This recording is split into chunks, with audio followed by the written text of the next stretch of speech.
प्रिय छात्र, आज हम लोग सिद्ध करेंगे कि √2 एक अपरिमेय संख्या है। यहाँ देखिए, इसके लिए हम पहले √2 को एक परिमेय संख्या मान करके देखते हैं। हम देखेंगे कि परिमेय संख्या मान लेने पर क्या √2 परिमेय संख्या के सभी गुणों को दिखाता है। अगर वो ऐसा करने में सफल हो जाता है तब तो वो परिमेय है। अगर ऐसा नहीं होता है तो हमारा ये निष्कर्ष निकलेगा कि हमने जो माना था वो गलत था। यानी क्या माना था हमने कि परिमेय संख्या है, ये जो हमने माना था वो गलत है, यानी √2 एक अपरिमेय संख्या है। तो इस तरह से गणित में जो सिद्ध किया जाता है इसे कहा जाता है प्रूफ बाय कंट्राडिक्शन, अंतर विरोध के जरिए सिद्ध करना। तो हम देखते हैं इसको। हमने मान लिया √2 एक परिमेय संख्या है। तो परिमेय संख्या है तो आपको पता है कि परिमेय संख्या को P/Q के रूप में लिख सकते हैं और PQ पूर्णांक हो और Q शून्य के बराबर नहीं हो। तो यहाँ हमने AB लिया है तो इसमें हम चेंज कर सकते हैं, AB ले या PQ ले, ये हमारी मान्यता पर निर्भर करती है। लेकिन वहाँ पे शर्त जरूर लिखना पड़ेगा आपको कि AB क्या है, AB क्या है और B क्या नहीं होने चाहिए, यानी 0 नहीं होने चाहिए, आपको लिखना पड़ेगा। आप PQ भी ले सकते हैं, MN भी ले सकते हैं, इस तरह के दूसरे वेरिएबल्स यानी चर राशियाँ हम ले सकते हैं। तो हमने यहाँ पर AB माना है, तो AB माना है हमने तो लिख दिया A/B। अब AB को क्या लिखना है, असहभाज्य संख्या है। अभी मैं इस पर चर्चा करूंगा फिर से। ये B शून्य के बराबर नहीं होना चाहिए, ये आपको पहले से पता है। अब ये असहभाज्य क्यों मैंने लिख दिया, मैं केवल पूर्णांक लिख के भी छोड़ सकता था। असहभाज्य इसलिए लिखा गया है कि A और B में जो भी उभयनिष्ठ पूर्णांक होंगे, एक के सिवा जो भी उभयनिष्ठ पूर्णांक होंगे वो कैंसिल होकर के आ गए हैं, तब A और B प्राप्त हुए हैं। तो हमने इस तरह से लिखा। अब जैसे मान लीजिए कि परिमेय संख्याएं, अब हम 16/20 अगर लिखते हैं एग्जाम्पल के तौर पे, तो इसको हम काट करके लिख सकते हैं 4/5। अब 16/20 और 4/5 ये दोनों संख्याएं मान में समान है, इनके मान समान हैं, लेकिन ये मानक रूप है, यानी 4/5 के बाद और हम चाहेंगे इसे कॉमन लेकर के काटना तो संभव नहीं है। केवल एक ही ऐसा पूर्णांक है जो दोनों में ये कहे कि भाग लग सकता है, दोनों में एक से भाग लग सकता है, केवल एक ही है। तो 4 और 5 में केवल एक से ही भाग लग सकता है। अब ये मानक रूप में है, यह जो परिमेय संख्या ये मानक रूप में है। तो हमने AB को किस रूप में लाया है, मानक रूप में। ध्यान दीजिएगा, तो हमने इसे असहभाज्य लिख दिया। तो 4 और 5 क्या है, असहभाज्य है, यानी एक के सिवा इनमें और कोई कॉमन संख्या यानी कॉमन पूर्णांक नहीं है। तो यही असहभाज्य हमने लिख दिया। चलिए, तो वो भी पूर्णांक ही है, ये असहभाज्य हैं। अब आगे बढ़ते हैं। इसके बाद यहाँ पर A बराबर B√2 कैसे हुआ, आपके मन में प्रश्न उठेगा, तो इसको देखते हैं। ये क्रॉस मल्टीप्लिकेशन आपको बताया गया था। क्रॉस मल्टीप्लिकेशन में क्या होता है, जैसे A/B है और बराबर अगर C/D है तो तिरछा तिरछी गुना करते हैं, इसे कहते हैं क्रॉस मल्टीप्लिकेशन। यानी A को D से और B को C से, तो A गुने D बराबर B गुने C, ऐसे लिख सकते हैं। इसी को कहते हैं क्रॉस मल्टीप्लिकेशन के जरिए। अब देखिए, हम अगर लिख दें 2/3 बराबर A/B मान लीजिए, तो क्या होगा क्रॉस मल्टीप्लिकेशन से, 3A इज इक्वल टू क्या होगा, 2B होगा। 3A is equal to 2B। इस तरह से यहाँ पर √2 है, तो हमने कैसे इसे ये लिख दिया, इसको समझ लेते हैं। इसमें √2 है तो √2 को हम √2/1 लिख सकते हैं ना। √2 को हम √2/1 लिख सकते हैं, तो कोई दिक्कत नहीं होगी, क्योंकि 1 से हम किसी संख्या में भाग देंगे तो उस संख्या का मान नहीं बदलता है। इसलिए हम √2 को क्या लिख सकते हैं, √2/1 लिख देंगे और A/, क्या लिख देंगे, B लिख देंगे। अब क्रॉस मल्टीप्लिकेशन कीजिए, A गुना 1 क्या हो जाएगा, A, और B गुने √2 क्या हो जाएगा, B√2। इस तरह से हमने इसको लिखा। अब इस स्टेप तक आ गए हम लोग। अब आगे बढ़ते हैं। वर्ग हमने किया तो a का वर्ग क्या होगा, a स्क्वायर। वर्ग करना मीन्स उसी को उसी से गुना करना। a को a से गुना कर देंगे तो a का क्या हो गया, वर्ग हो गया। और वर्ग हो गया तो इसको a स्क्वायर हमने पावर 2 लिख दिया। वर्ग करने का मतलब पावर 2 कर देना, यानी आपस में उसको एक बार गुना कर देना। यहाँ देखिए b√2 को b√2 से एक बार गुना कर देते हैं, तब क्या होता है, b√2 को b√2 से गुना करेंगे तो b को b से गुना करेंगे तो b स्क्वायर, और √2 को √2 से गुना करेंगे तो ये जो रूट है, यानी इस तरह से जो देखिए b√2 गुने b√2, तो b गुने b स्क्वायर हुआ, और √2 गुने √2 क्या होगा, 2 हो जाएगा। जब हम दो रूट वाली संख्या से गुना करते हैं तो क्या होता है, आपस वो रूट हट जाता है। जैसे √3 इंटू √3 क्या हो जाएगा, 3। ये जो साइन है ये साइन हट के और वो ओरिजिनल जो नंबर है वो आ जाएगा। तो b square into 2 is equal to क्या हो जाएगा, 2b स्क्वायर। आपको पता है क्रम विनिमय नियम से ये गुना का क्रम विनिमय नियम है, तो b square into 2 equal to 2b square. Okay, तो हमने लिख दिया a square is equal to 2b square. इसको हमने 1 मान लिया, और वर्ग करने पर हमने लिख दिया, क्योंकि हमने कैसे ये लाया वो दिखाने के लिए। ऐसा नहीं भी करेंगे तो काम चल सकता है, लेकिन लिख देना ठीक है। अब देखिए 2 को नीचे ला सकते हैं, ये गुना में है, इधर आएगा तो कहाँ चला जाएगा, भाग में। ये देखिए ये भी हम ला करके हमने ये b स्क्वायर लिख दिया, ये गुना में है तो इस तरफ आएगा, जब चेंज करेगा तो ये भाग में आ गया। अब देखिए इस तरह से a स्क्वायर को 2 विभाजित कर रहा है, यानी 2a स्क्वायर को विभाजित करता है। देख कर रहे हैं ना विभाजित, यहाँ देखिए विभाजित कर रहा है ना, 2 से बांट रहा है, तो क्या प्राप्त हो रहा है, b स्क्वायर प्राप्त हो रहा है। तो हमने इस चीज़ को लिख दिया कि 2a स्क्वायर को विभाजित करता है। यहाँ तक कोई दिक्कत नहीं होनी चाहिए। अब हम लोग थोड़ा यहाँ पे रुक करके अध्ययन करते हैं।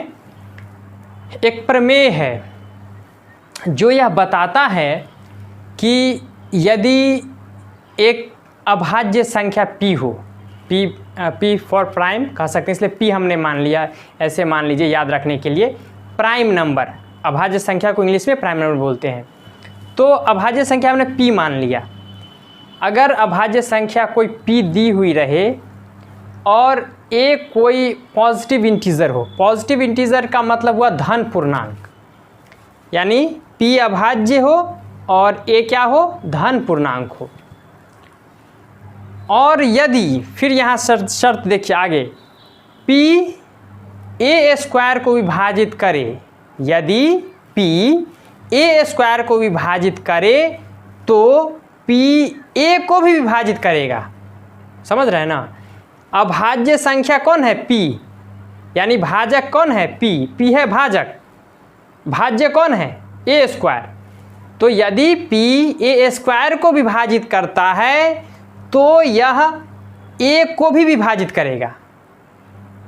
यही प्रमेय है, और इसी प्रमेय के आधार पर हमने लिखा कि 2a स्क्वायर को विभाजित करता है, यानी 2 क्या है, एक प्राइम नंबर है। आपको पता है सबसे छोटी प्राइम नंबर यानी अभाज्य संख्या कौन सी है, 2 है। तो चूंकि 2 a स्क्वायर को विभाजित करता है, a स्क्वायर एक धनात्मक पूर्णांक ही है। आप देख रहे हैं यहाँ सब ये धनात्मक पूर्णांक ही है। तो धनात्मक पूर्णांक है और इसको 2 विभाजित कर रहा है, इसलिए 2a को भी विभाजित करेगा। और यह क्या है, c एक पूर्णांक है। विभाजित करने का मतलब है पूरी तरह विभाजित करना, यानी शेष शून्य होना चाहिए। देखिए तो इसको हमने a/2 को, जब a को विभाजित कर रहा है 2, तो a/2 क्या हो जाएगा, c हो जाएगा। a/2 is equal to c, जहाँ c क्या है, एक पूर्णांक है। हमने लिख दिया c पूर्णांक ही आएगा, और ये प्रमेय से हुआ। तो यह प्रमेय अंक गणित के आधारभूत प्रमेय से ही आता है, यानी इस प्रमेय का डेरिवेशन जो होता है, इस प्रमेय को जो हम सिद्ध करते हैं उसमें अंक गणित के आधारभूत प्रमेय की सहायता ली जाती है। तो अभी हम इसको सिद्ध नहीं करेंगे, यहाँ हम इस प्रश्न को देख लें। अभी देखिए a is equal to 2c हमने लिख दिया क्रॉस मल्टीप्लिकेशन। फिर से आप यहाँ फिर देख लीजिए कि ये कैसे हुआ। a/2 equal to C, a/2 equal to C. C को हम c/1 लिख सकते हैं। c को अगर हम c/1 लिख दें तो कोई दिक्कत, हम अगर a/2 को लिख देते हैं c/1, कोई दिक्कत नहीं होगी। अब क्रॉस मल्टीप्लिकेशन से a into 1 is equal to क्या होगा 2 इंटू सी, यानी a is equal to 2c। बहुत सिंपल है, तो हमने इसे लिख दिया।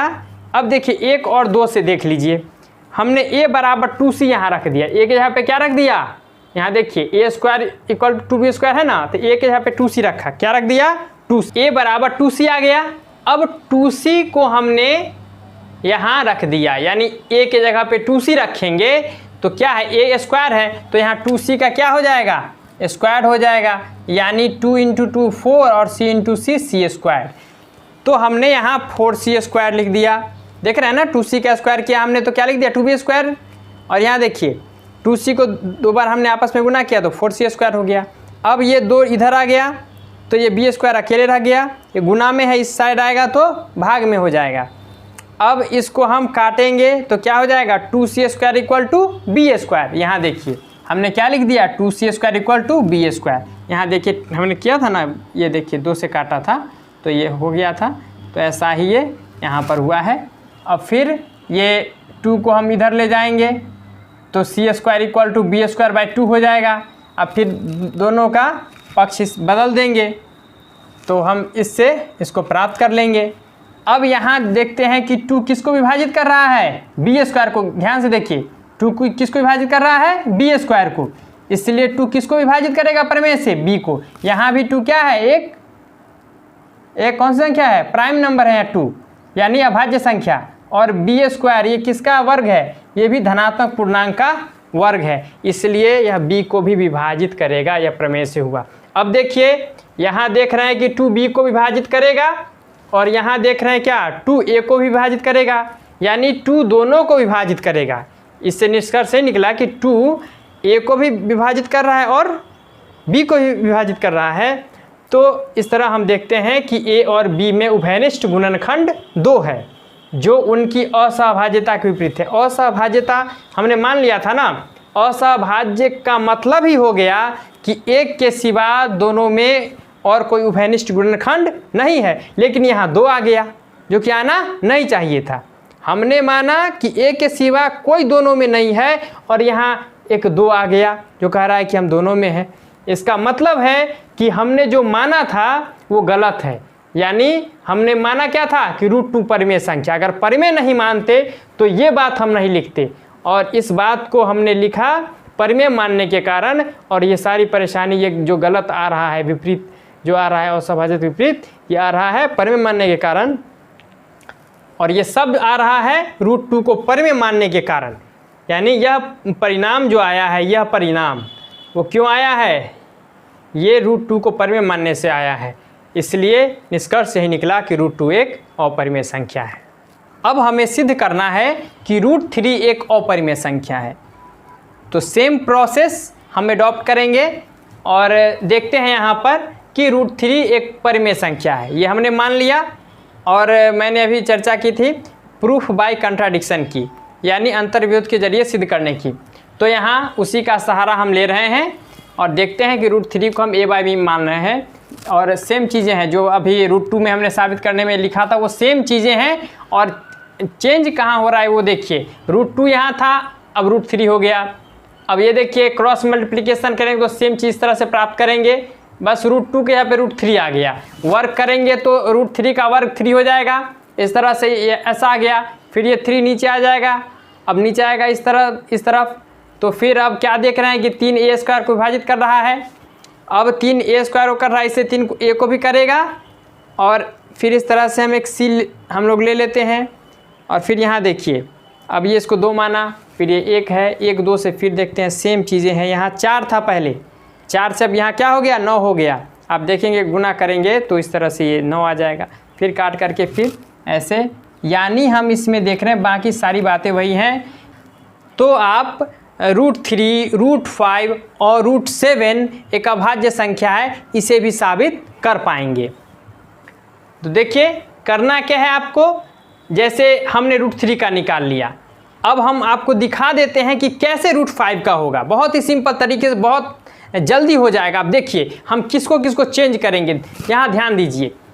हमने कहा था ना, अब यहाँ जहाँ 3 है वहाँ 5 कर देना है। 3 के यहाँ पे क्या करना है 5, तो सिद्ध करना था वो √3। अब √5 करना है ना, तो 3 के यहाँ पे क्या करना है 5, और जहाँ 9 है, यहाँ देख रहे 9 है ना, तो 9 के जगह पे क्या कर देंगे 5 का वर्ग यानी 25, तो हो जाएगा। देखिए यहाँ पर 3 को 5 किया हमने।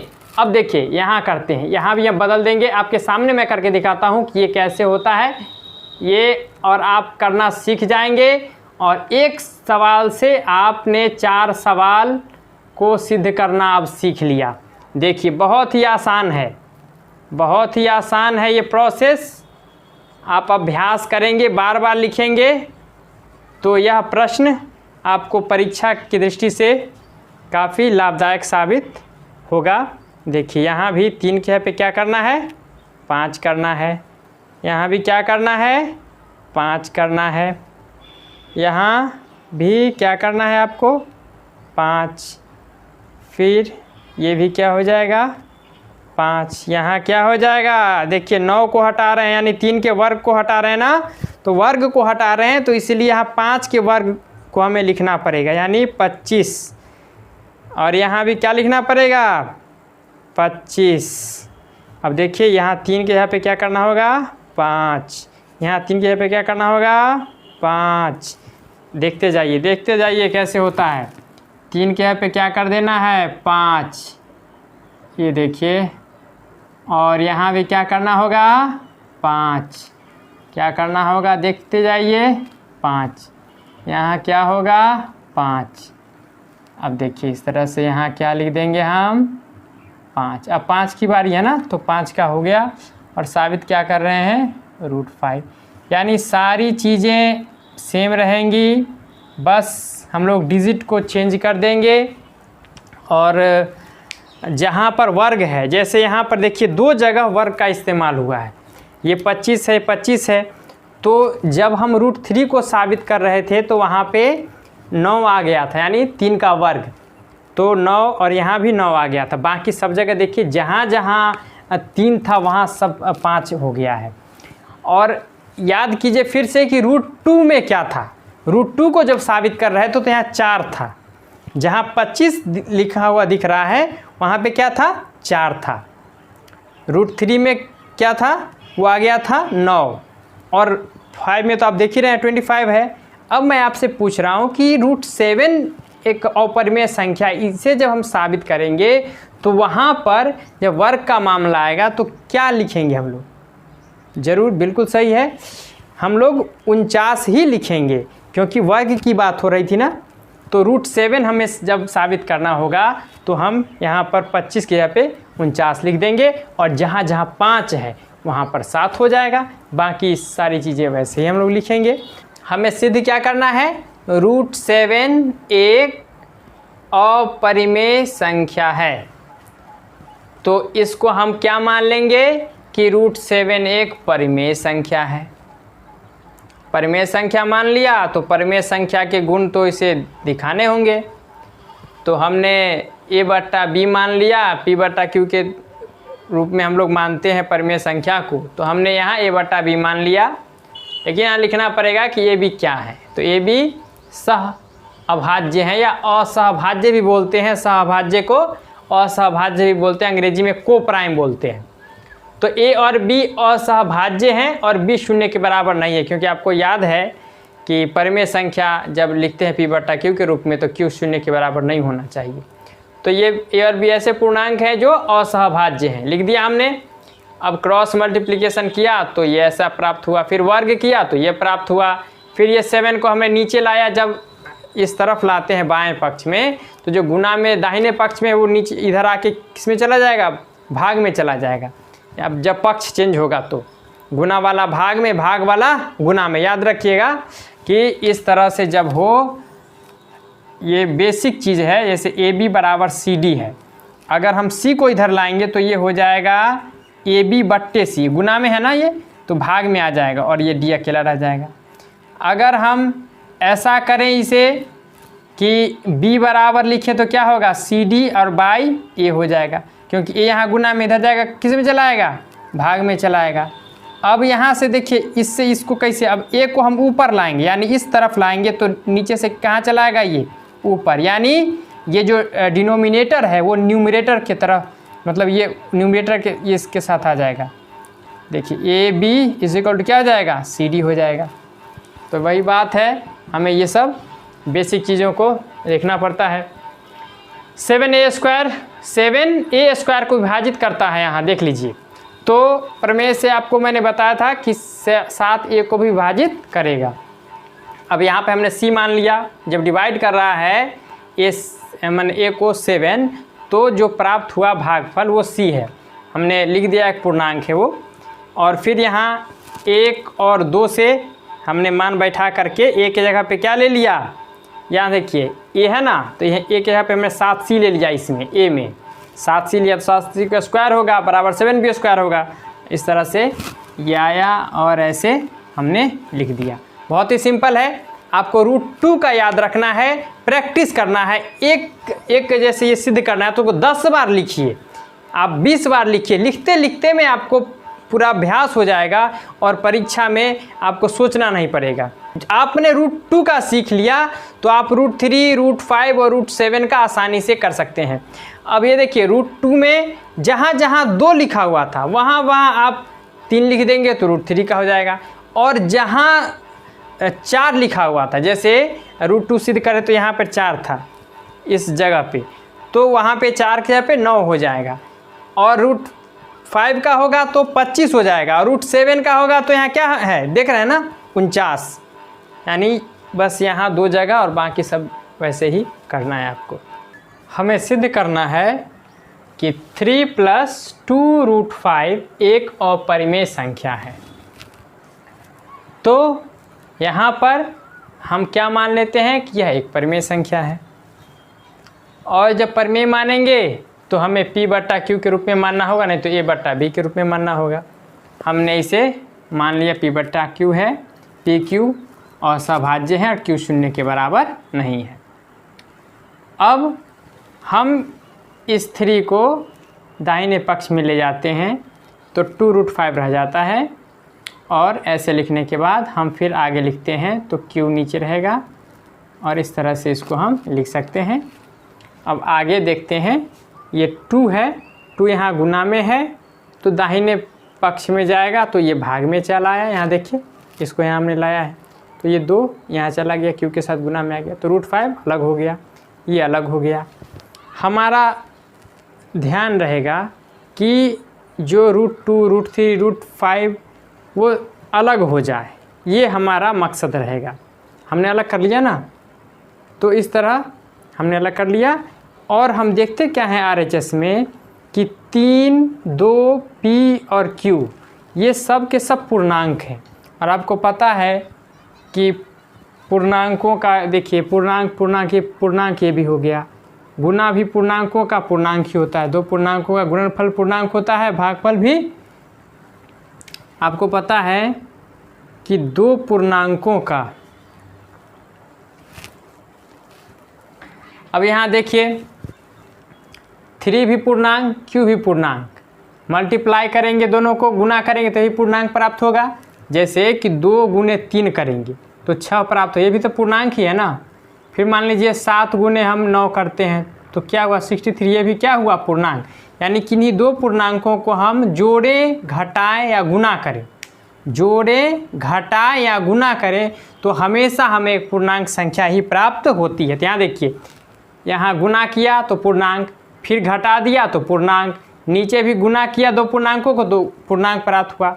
यानी ऊपर पूर्णांक, नीचे पूर्णांक, अंश में पूर्णांक, हर में पूर्णांक। जब अंश हर में पूर्णांक है और नीचे 0 के बराबर नहीं है Q, आप देख रहे हैं, तो आप कह सकते हैं कि यह एक परिमेय संख्या है। तो हमने लिख दिया है इस बात को कि 3, 2, P और Q पूर्णांक हैं, इसलिए P - 3Q/2Q एक परिमेय संख्या है। लेकिन √5 के बारे में हमने क्या सिद्ध किया अभी कि √5 एक अपरिमेय संख्या है। तो इससे, लेकिन हमें पता क्या है कि √5 एक अपरिमेय संख्या है, परिमेय तो अपरिमेय हो नहीं सकता है। अर्थात हमने जो माना था कि ये परिमेय संख्या है वो गलत है। हमने जो मान लिया था कि परिमेय है वो क्या है, गलत। इसलिए निष्कर्ष निकला कि 3 + 2√5 एक अपरिमेय संख्या है। अब इसे देख लें, हमें सिद्ध करना है कि 7√5 एक अपरिमेय संख्या है। तो फिर हम मान लेंगे कि ये एक परिमेय संख्या है। फिर P/Q के रूप में मान लिया हमने। अब यहाँ देखिए 7 को इस पार ले गए यानी RHS में, तो 7 यहाँ गुना में है तो यहाँ जाएगा तो भाग में चला जाएगा, तो ये लिख दिया। अब देखिए √5 अलग हो गया यानी जो अपरिमेय वाला पार्ट है वो हमने अलग कर लिया। अब देखिए P, Q और 7 पूर्णांक हैं, तो मैंने बताया था कि 2 पूर्णांकों का गुणनफल भी क्या होगा, पूर्णांक होगा। P भी पूर्णांक और नीचे भी क्या बन गया, पूर्णांक। तो पूर्णांकों का जो इस तरह से हम लिखते हैं भिन्न के रूप में, तो P/Q के रूप में अब आ गया ये भी। √5 को हमने अलग कर लिया यानी अपरिमेय वाला पार्ट हमने अलग कर लिया। अब ये देखिए यहाँ पर कि 7Q एक पूर्णांक है, क्योंकि Q भी पूर्णांक 7 भी पूर्णांक, तो इनका गुणनफल भी क्या होगा, पूर्णांक होगा। पूर्णांक बट्टे पूर्णांक एक परिमेय संख्या, देखिए हमने लिख दिया। और हम जानते हैं कि √5 क्या है, अपरिमेय है। परिमेय अपरिमेय तो हो नहीं सकता है, इसलिए हमारी मान्यता गलत थी कि 7√5 एक परिमेय संख्या है। निष्कर्ष निकला कि 7√5 एक अपरिमेय संख्या है। इस प्रश्न को भी हमने उसी तर्ज पर बनाया है, आप इसे नोट कर लें। इस प्रश्न में देखिए यहाँ पर हमने ये 4 को उस पार भेजा यानी दाहिने पक्ष में, तो यहाँ -√5 हो गया। इस तरह से लिखने के बाद ये माइनस को हटाने के लिए हम -1 से दोनों तरफ गुना करते हैं। गुना करेंगे तो ये √5 प्लस हो जाएगा। और यहाँ देखिए ये P - 4Q था तो 4Q - P हो गया। और कोई विशेष चेंज नहीं है, बाकी सारे प्रोसेस पहले की तरह ही हम करेंगे। इसे नोट कर लीजिए, आप इसे भी नोट कर लें। यहाँ फिर वही माइनस का है, पहले प्लस था, अब ये देखिए माइनस वाला आ गया है प्रश्न। तो इसमें भी हमने ये देखिए ये -√2 है तो प्लस करने के लिए हमने यहाँ P - 6Q था तो क्या हो गया 6Q - P। बस बाकी सब बात पहले की तरह ही है। इस प्रश्न में देखें हमें सिद्ध करना है 1/√2 एक अपरिमेय संख्या है। तो इसके लिए हम क्या करते हैं, फिर परिमेय मान लेते हैं और P/Q मान लेते हैं। अब यहाँ पर क्या करेंगे कि नीचे में √2 है तो हम ऊपर नीचे देखिए हमें हर का परिमेयकरण करना है। 9 में आपने सीखा है परिमेय संख्या कैसे बनाना है इसको, यानी ये नीचे हर को परिमेय कैसे बनाना है। हर का परिमेयकरण मतलब क्या, हर को परिमेय संख्या में बदलना। अगर अपरिमेय है तो देखिए √2 क्या है, अपरिमेय है, तो इसको क्या बनाना है, परिमेय। परिमेय बनाने के लिए क्या करेंगे, √2 से ऊपर नीचे गुना करेंगे। ऊपर नीचे सेम चीज़ से गुना करेंगे तो ये कट के 1 आ जाता है। 1 से गुना करने पर किसी संख्या का मान नहीं बदलता है, इसलिए हम इसको √2/√2 से गुना करें तो कोई दिक्कत नहीं होगी। तो देखिए हम यहाँ गुना करते हैं तो क्या हो जाएगा, ये √2 हो जाएगा और √2 गुने √2 क्या हो जाएगा, 2 हो जाएगा। तो P/Q आप देख रहे हैं। अब यहाँ फिर क्रॉस मल्टीप्लिकेशन करेंगे तो √2 गुने Q बराबर 2P हो जाएगा। देखिए मैं आपको समझा देता हूँ एक बार रफ करके। ये हो जाएगा √2 गुने Q यानी Q√2 = क्या हो जाएगा, 2P। 2P हो गया तो √2 क्या हो जाएगा, 2P और बट्टे Q। Q यहाँ गुना में है तो नीचे चला जाएगा तो क्या हो जाएगा, भाग में। तो ऐसे हमने लिख दिया, आप इसको देख लें, ये रफ में हो गया, ये रफ वर्क हमारा। अब देखिए बाकी सारी चीज़ें उसी तरह से हैं। तो हर के परिमेयकरण के लिए आप क्लास 9 के मेरे वीडियो देखेंगे तो उसमें आपको हर का परिमेयकरण कैसे हुआ है, कैसे करना है, वो आप सीख जाएंगे। तो क्लास 10 के वीडियोस देखने से पहले क्लास 9 के सारे वीडियोस आप लोग देख लें तो काफ़ी सहूलियत होगी क्लास 10 के जो कॉन्सेप्ट हैं ये नंबर सिस्टम के समझने में।